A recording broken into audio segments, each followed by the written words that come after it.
Alina knelt in the confessional, her heart pounding louder than the rain pressing against the stained glass windows.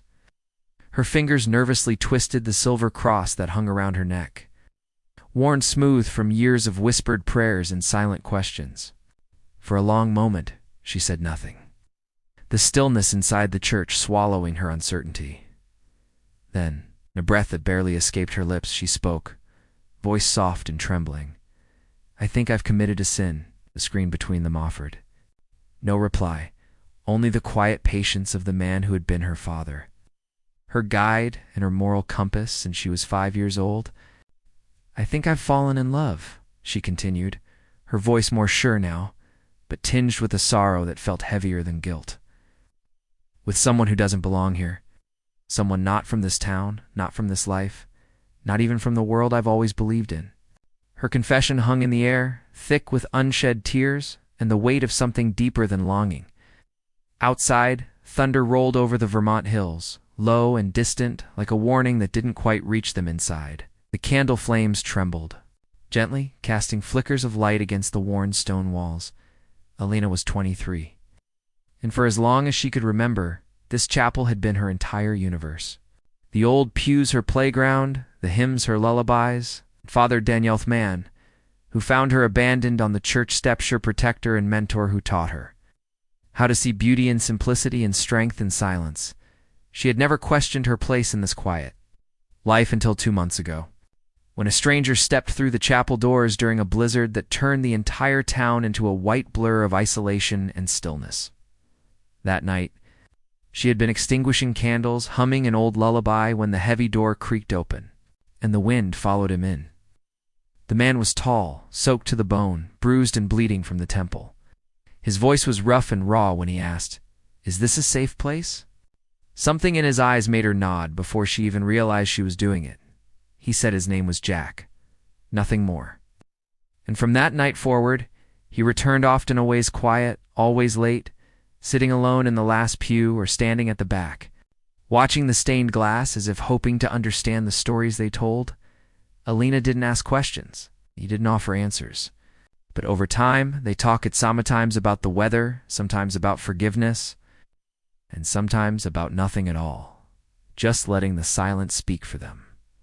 One evening, she offered him a cup of tea in the rectory kitchen, and he accepted, saying thank you with a sincerity that felt disarming. For the first time, she felt the ground shift beneath her feet. She didn't know who he was or what his world looked like beyond the snow-covered chapel steps, but she knew how he made her feel when he listened to her sing or when his gaze lingered a second too long. That feeling began to haunt her prayers. She had always thought love belonged in books, that her life was meant to be small and pure and simple. But now, every time she closed her eyes, she saw him not in sign, but in something holy she couldn't quite name. "He doesn't even talk about faith," she whispered, still inside the booth. "But when he's near me, I feel like I believe more than I ever have." No response came. Maybe that was grace, because she wasn't looking for forgiveness, he was looking for clarity, for a sign.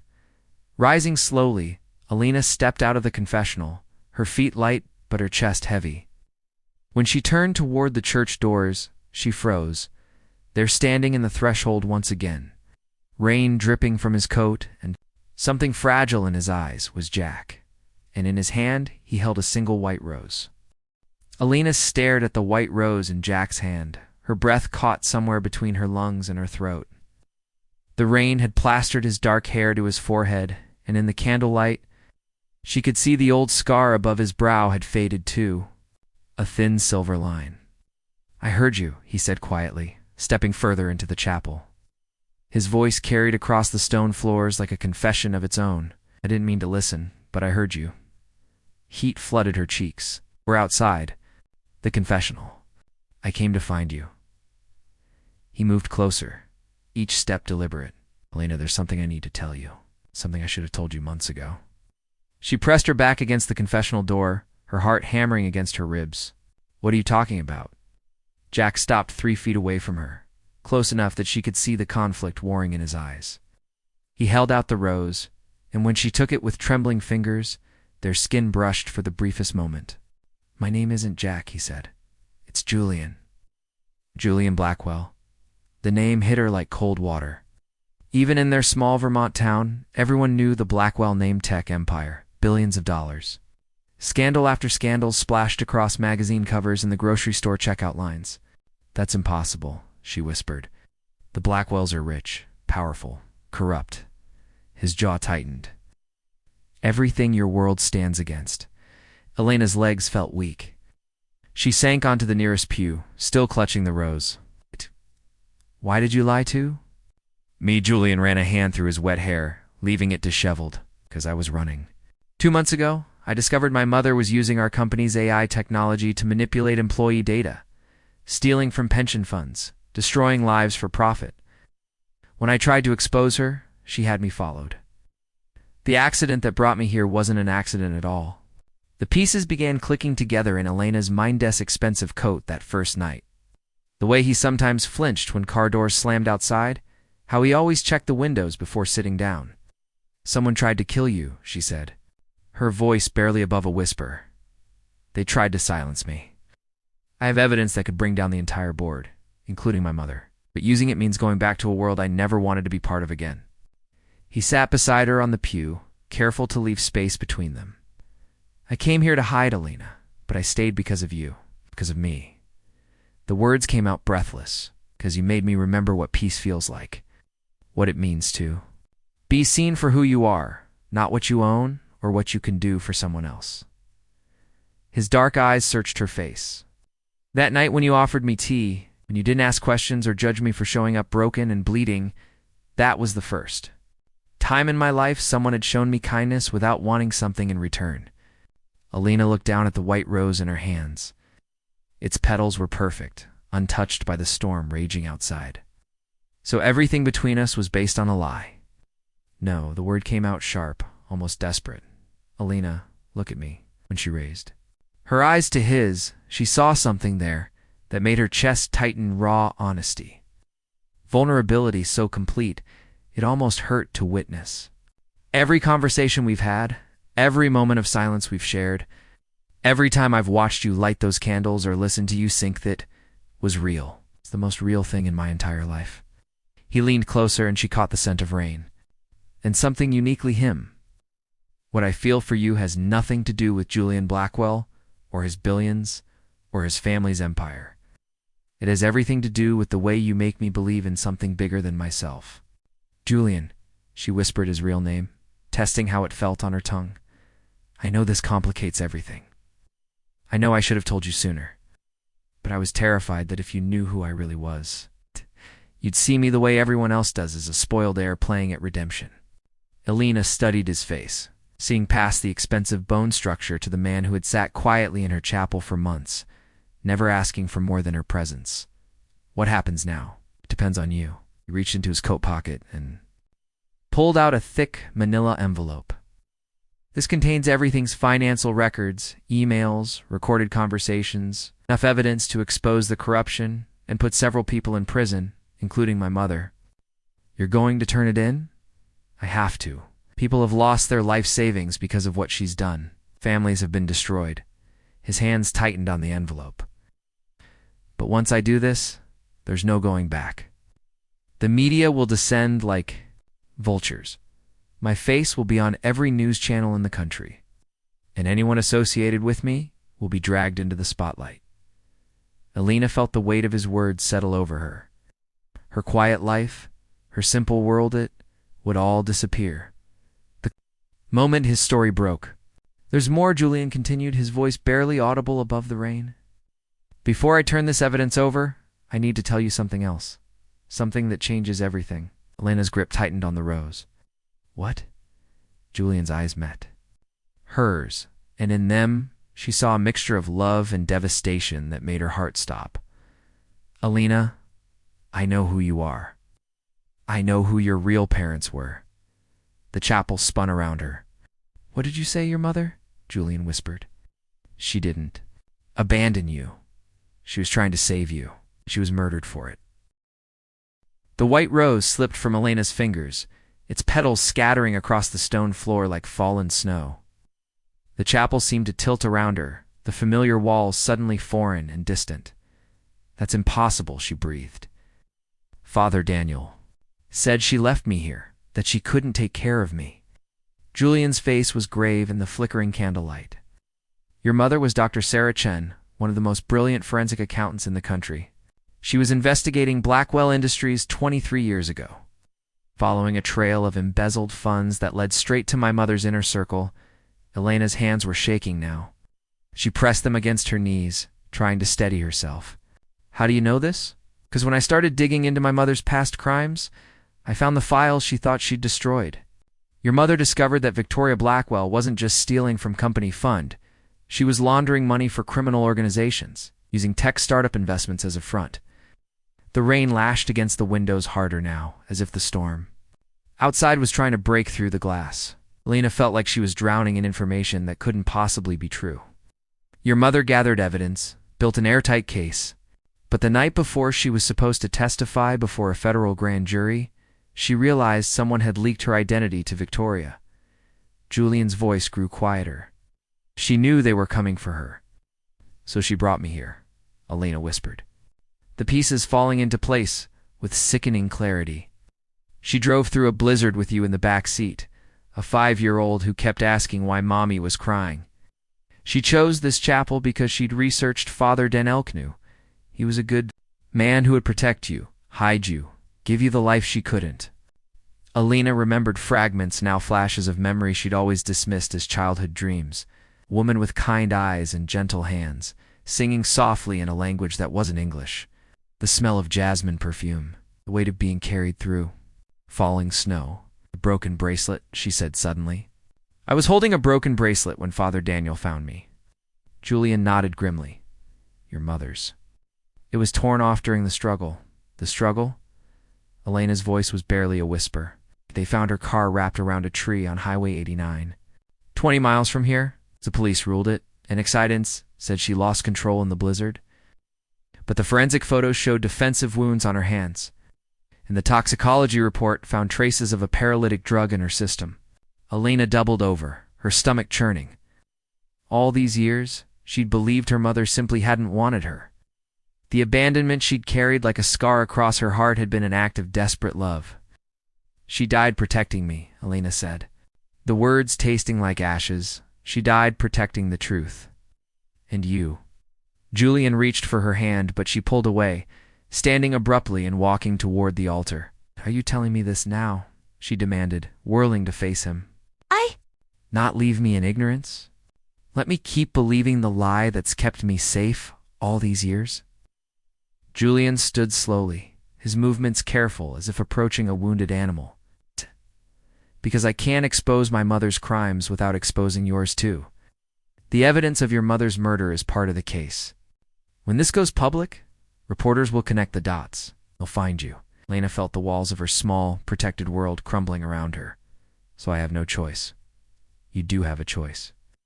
Julian moved closer, and this time she didn't retreat. "Come with me." "What?" "When I turn over this evidence, I'll need to enter witness protection until the trials are over. The FBI has already approached me. They can protect both of us." His eyes were intense, desperate. "Elena, I'm not asking you to give up your life here just because of the danger. I'm asking because I love you." The words hung between them like a bridge she wasn't sure she could cross. "You love me? I've loved you since the night you brought me tea without asking my name.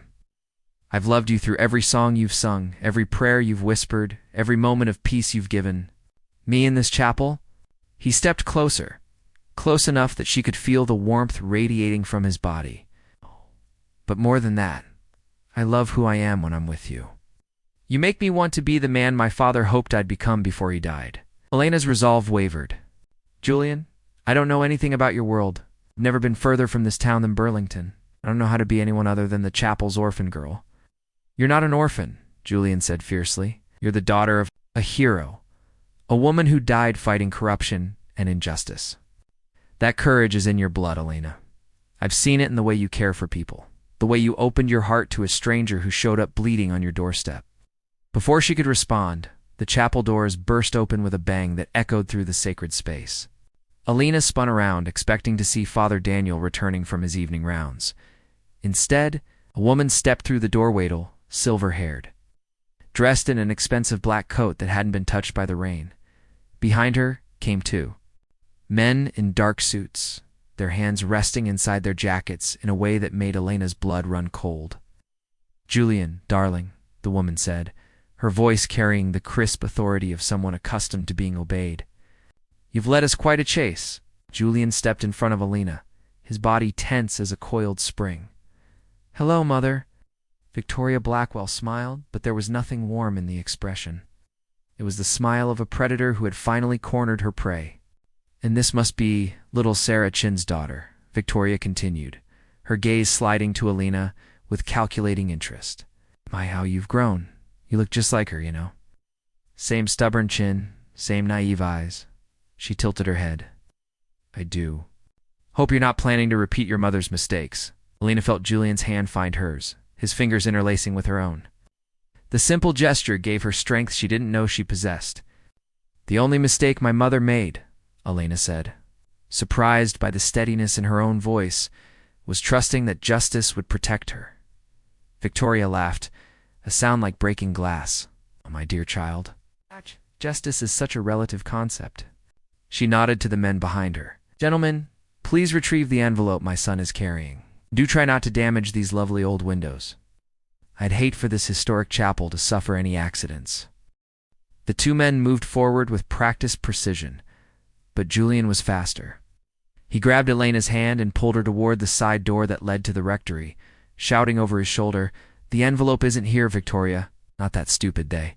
Burst through the door as the sound of splintering wood echoed behind them. Julian led Elena through the narrow hallway she'd walked 1,000 times. But everything looked different, now darker, more dangerous. "Where is it?" Elena gasped as they reached the kitchen. "Safe deposit box in Burlington." "But she doesn't know that." Julian grabbed Father Daniel's car keys from the hook by the door. "Lena, listen to me. There's a back trail that leads to the main road. Father Daniel showed it to me last week when we were discussing the old cemetery boundaries." Elena stared at him in shock. "You've been talking to Father Daniel?" "I told him everything 3 days ago. I couldn't keep lying to him, not when. I was falling in love with his daughter."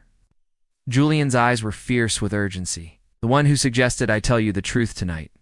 He said you were stronger than I knew." The kitchen window exploded inward in a shower of glass. One of Victoria's men appeared in the frame, his gun drawn. Julian shoved Elena behind the heavy wooden table and grabbed the cast-iron pan from the stove. With a movement that spoke of expensive self-defense training, he hurled it at the man's head. The intruder dropped with a grunt. "Move," Julian commanded. They ran through the back door into the storm. Rain lashed Elena's face as Julian guided her toward the tree line behind the chapel. The trail was barely visible in the darkness, but Elena knew these woods better than anyone. "This way," she shouted over the thunder, taking the lead. They crashed. Through underbrush and around ancient pine trees, their feet slipping on wet leaves and hidden roots. Behind them, Elena could hear voices shouting, the beam of flashlights cutting through the darkness like searching fingers. There, Julian pointed ahead to where Father Daniel's old truck sat beside the trail, just as he'd promised it would be Elena's. Heart lurched. He knew this would happen tonight, he suspected. "Your father is a very wise man." Julian helped her into the passenger seat before sliding behind the wheel. The engine turned over with a grateful rumble. As they pulled onto the main road, Elena saw orange light flickering in the rearview mirror. Her stomach dropped. "Julian, look, the chapel was on fire." "No," Elena whispered, pressing her hands against the window. No. The flames were already consuming the roof, reaching toward the sky like desperate prayers. 23 years of her life burning away in minutes, Julian's jaw was set in granite. "She's trying to destroy any evidence that might have been left. There any connection between you and your mother? But the records, the baptismal certificates, the photos?" Elena's voice cracked. "Are all copies of documents Father Daniel gave to the FBI yesterday?" Julian said quietly, along with his testimony about the night he found you. Elena turned to stare at him. "What? He contacted them after I told him the truth? Why, he's been protecting you all these years, but he knew eventually this day would come. When I showed him the evidence about your mother's murder, he decided it was time to stop running. Where is he now? Safe house in Burlington. He's been there since this morning waiting for us. Julian reached over and took her hand. Lena, I know this is overwhelming. I know your entire world just went up in flames, but you're not alone. Elena looked back at the burning chapel one more time, then forced herself to face forward. Her mother had died fighting for justice. Her father, Daniel, truly was her father in every way that mattered, had spent decades keeping her safe. Now, it was her turn to be brave. What do we do first? Julian's smile was grim but determined. We go to the FBI. We turn over the evidence. We make sure Victoria Blackwell and everyone who helped her, including the people who killed your mother, face justice. And then we figure out what comes next. Together, if you'll have me. Elena studied his profile in the dashboard light. This man who had walked into her chapel as a broken stranger and revealed himself to be both her salvation and her greatest risk. In a single night, he'd given her the truth about her past and offered her a future she'd never dared to imagine. Julian? Yeah? When this is all over, when the trials are finished, and your mother is in prison, what kind of life do you want? He was quiet for so long she thought he hadn't heard her over the rain drumming on the truck's roof. Finally, he said, I want a life where I deserve you, where I can wake up every morning knowing I'm the man you believed I could be. And what does that look like? Julian pulled the truck onto the highway toward Burlington, toward the FBI and federal marshals, in a future neither of them could predict. Honestly, I have no idea. Maybe we travel, see the world your mother never got to show you. Maybe we stay in Vermont and I learn how to fix truck engines and you teach Sunday school. Maybe we do something completely different. Elena felt something unfurling in her chest. Hope, maybe, or courage she'd inherited from a mother she'd barely remembered. Julian? Yeah? I want all of that. The travel, the Sunday school, the truck engines, the completely different thing. She turned to look at him fully. First, I want to help you destroy the people who killed my mother. Julian's hand tightened. On hers? Elena? Are you sure? Once we do this, there's no going back to the quiet life you've known. Elena thought of her mother, Dr. Sarah Chin, who had died protecting the truth. She thought of Father Daniel, who had loved her enough to let her go. She thought of the chapel burning behind them, taking her old life with it. I've never been more sure of anything, she said. In the distance, the lights of Burlington began to glow through the storm. And for the first time since Julian Blackwell had walked into her chapel with secrets in his eyes, Lena felt like she was exactly where she belonged. But as they crested the hill overlooking the city, Julian's phone buzzed with a text that made his face go pale. What is it? Lena asked. Julian showed her the screen. The message was from an unknown number, but the words made Elena's blood run cold. Tell your girlfriend that Big Brother is watching. Sarah Chen had a son too, and we know where to find him. Elena's world tilted off its axis for the second time that night. I have a brother? Julian pulled the truck over to the side of the highway, his hands shaking as he held the phone. Elena, I'm so sorry, I didn't know. The files only mentioned. Where is he? Elena's voice was surprisingly steady despite the earthquake happening inside her chest. How do they know about him when I didn't? Julian was already dialing a number. Agent Morrison. It's Blackwell. We have a problem. He put the phone on speaker. They know about Elena's brother. Agent Morrison's voice was crisped with authority. How is that possible? We've had the Chen case files locked down for 24 hours. Because Victoria has contacts everywhere, Julian said grimly. Agent Morrison, Elena Chen is with me now. Elena leaned closer to the phone. Agent Morrison, my name is Elena. I need you to tell me about my brother. There was a pause, then Morrison's voice softened slightly. It's Chen, your brother's name. Your mother placed him in protective custody with a family in California before she came to Vermont with you. Why didn't she keep us together? Because she knew splitting you up would make it harder for Victoria's people to find you both if something happened to her. She was right, it's taken them 23 years to connect the dots. Julian's jaw tightened. Where is David now? It's classified information, Mr. Blackwell. Agent Morrison, Elena interrupted. With all due respect, I just watched my childhood. Home burned down and learned that my mother was murdered protecting evidence against these people. They're threatening my brother now. I think I have a right to know. Another pause. David Chen Martinez is 25 years old. He's a cybersecurity analyst for the Defense Department. And as of 3 hours ago, he's missing, Lena felt like. She'd been punched in the stomach. Missing. His apartment in San Diego was ransacked. There are signs of a struggle. We have to assume Victoria Blackwell's people have him. Julian's hands curled into fists. What does she want? The same thing? She's always wanted the evidence destroyed, and everyone who knows the truth silenced. Morrison's voice was grim. Mr. Blackwell, we need you and Ms. Chen to come in immediately. If Victoria has her brother, she'll try to use him as leverage. Lena closed her eyes, thinking of a brother she couldn't remember, who might be suffering. Because of secrets she'd never known she carried, when she opened them again, her face was set with determination that would have made her mother proud. Agent Morrison, I want to make a deal. Elena Julian started, but she held up a hand. What kind of deal, Ms. Chen? I want to be the bait? Absolutely not, Julian said firmly. Elena, you can't. Victoria wants me dead because I'm a loose end. She has my brother because she thinks she can trade his life for my silence. Elenis.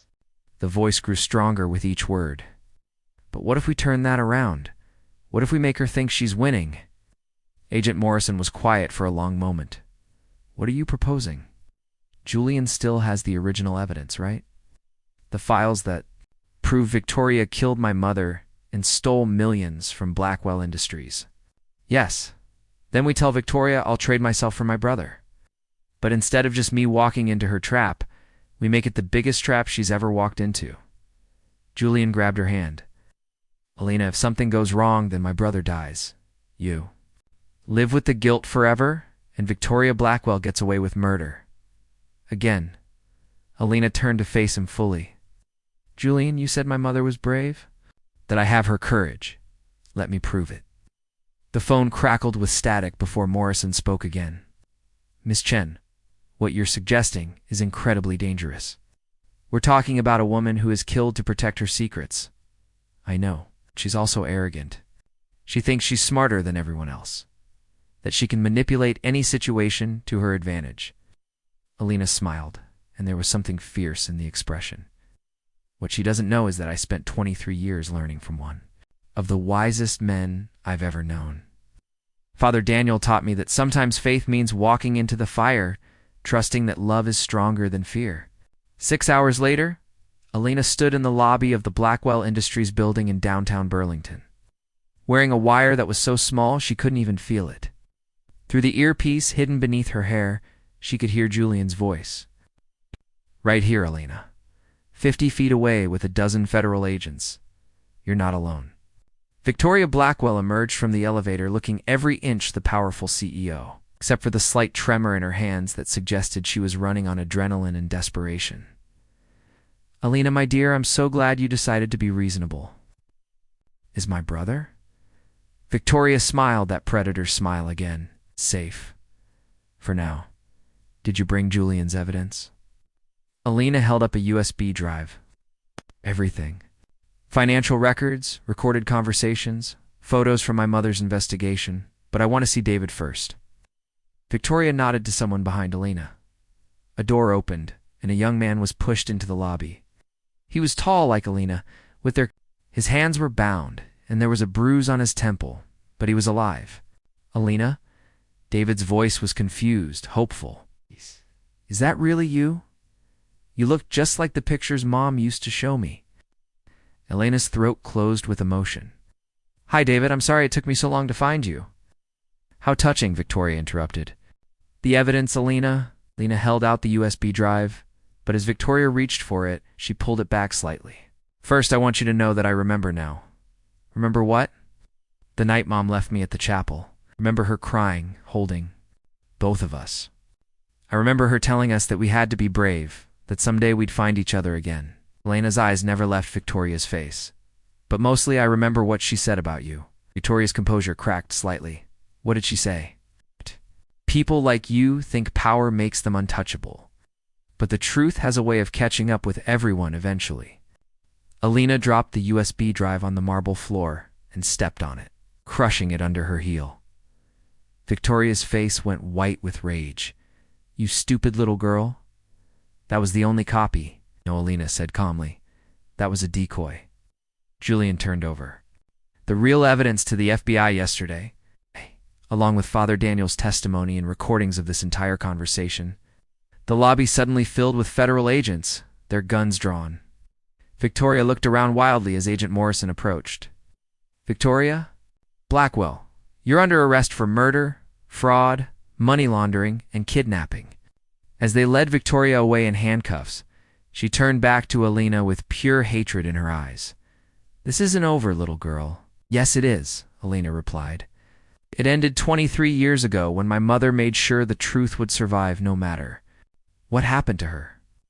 1 year later, Alina stood on the beach in San Diego, watching David teach Julian how to surf. The three of them had become an unlikely family, bonded by shared trauma and the slow work of healing. Victoria Blackwell had been sentenced to life in prison without parole, the evidence Alina's mother had gathered. Combined with Julian's insider knowledge and David's cybersecurity expertise, had brought down an entire network of corruption that spanned multiple companies and government agencies. Julian had used his inheritance at the portion that remained after the government seized his mother's assets to start a foundation in Sarah Chen's name, providing legal aid to whistleblowers and their families. Alina had discovered she loved traveling, loved learning about the world her mother had wanted to show her. But she'd also discovered that home wasn't a place, it was the people who chose to love you unconditionally, Alina. David called from the water. Come help me save your boyfriend from drowning. Alina laughed, pulling off her cover-up as she ran toward the waves. In the distance, she could see Father Daniel walking toward them across the sand, carrying a picnic basket and wearing the biggest smile she'd ever seen. As she reached the water, Julian caught her around the waist, spinning her through the surf while David cheered. For a moment, Alina looked up at the vast blue sky and whispered a prayer of gratitude at her mother, who had died protecting the truth to Father Daniel, who had taught her that love was worth fighting for, and to the universe that it brought. Her Julian, who had shown her that sometimes the most broken people were the ones most capable of healing others. What are you thinking about? Julian asked, still holding her close. Alina smiled, tasting salt water and infinite possibility on her lips. I'm thinking about how Mom was right.